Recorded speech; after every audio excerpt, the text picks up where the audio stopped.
Let's mess around with Kafka. There's a reason I saved this toward the end of the course. It can get a little bit confusing when we're dealing with all these different producers and consumers running at the same time together, so pay attention. It's easy to get lost here.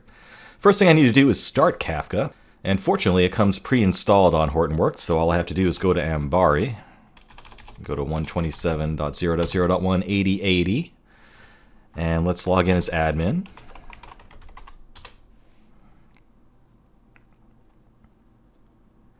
And now I can just click on Kafka over here on the service list and go to service actions and say start. Confirm. And that should start right up. Cool. All right, so let's mess with Kafka now that the server is running. So we have a little Kafka cluster of one going on here, if you will.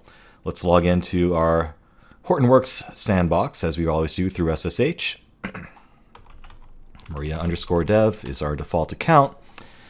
And let's first of all see where Kafka lives on HTTP on Hortonworks. So let's go to cd/user/http/current/Kafka broker. And here's where all the Kafka binaries and configuration live. So if we go into the bin folder, we can see what's in here and have some fun.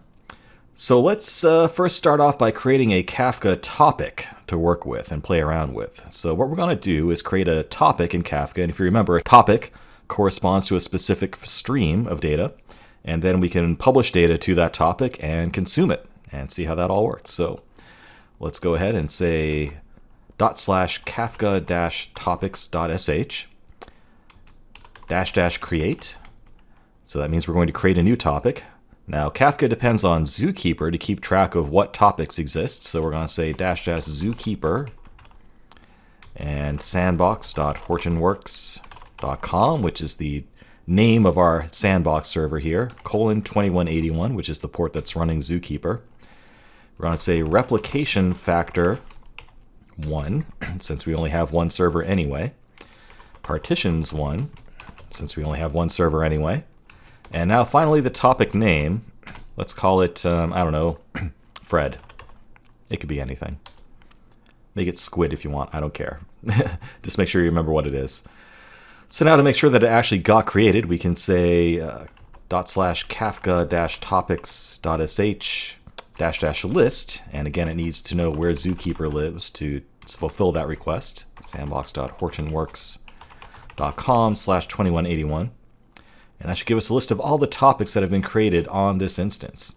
And in addition to some that I've set up earlier, you can see that Fred is indeed in the list of active topics in Zookeeper. So yay. We have a stream name, a topic name of Fred.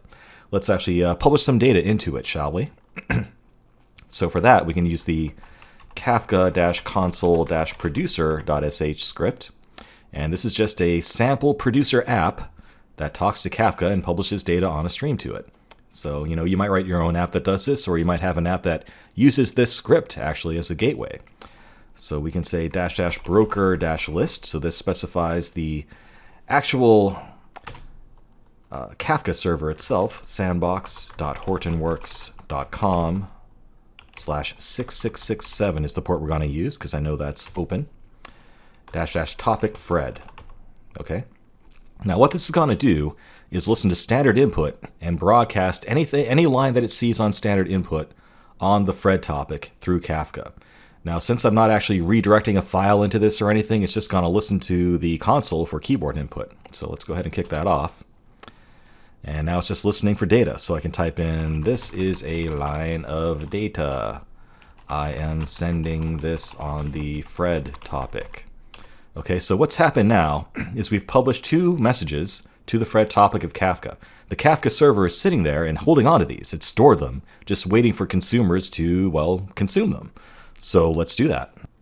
So let's open up a second console window here to our sandbox. To do that, I'm going to right-click on the putty icon and click on HDP again. And we will log in again as Maria_dev. So we have a second session going on here. So my other session, as you recall, is dedicated to publishing messages to Kafka on the Fred topic using the Kafka console producer script. So now I'm going to use the Kafka console consumer script to actually get those messages back. So Let's cd back into where Kafka lives, -user /http /current /Kafka broker /bin. And from here, I can run /Kafka console consumer.sh bootstrap server. And this is going to be one of the Kafka servers where we can figure out how to get the data from the topic that we want. And that will just be our one host that we have to work with here, sandbox.hortonworks.com:6667, same port that we published on. We also need to tell it where Zookeeper lives, -s Zookeeper, localhost :2181. And we can say we want to listen to the topic Fred. And we can also optionally say, I want you to give me everything from the beginning of time for this topic. So if I didn't say --from -beginning, I would only get new messages published to Fred. I would not see the two that I already published. So let's go ahead and kick that off and see what happens. I should see this is a line of data I'm sending on the Fred topic. Cool. So those are the two messages that we sent earlier from our other session. Let's actually see it working in real time now that we have everything connected. So here in this window, I have a Kafka consumer receiving messages on the Fred topic. And over in this window, let's just put them side by side, I have a Kafka producer sending messages on that topic. So I can type in anything I want over here, and it should show up over here. So let's say here is yet another line. And sure enough, it showed up over on the consumer window.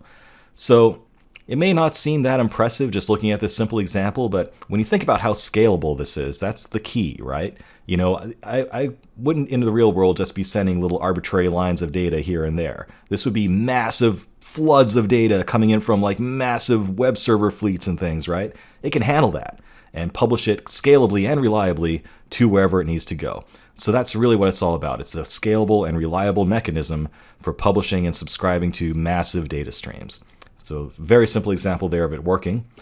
In our next lecture, let's talk about a little bit more of a complex example and actually use a Kafka connector to do something a little bit more fancy. Before we do that though, let's Control-C on both of these processes so we can get out of them. Cool.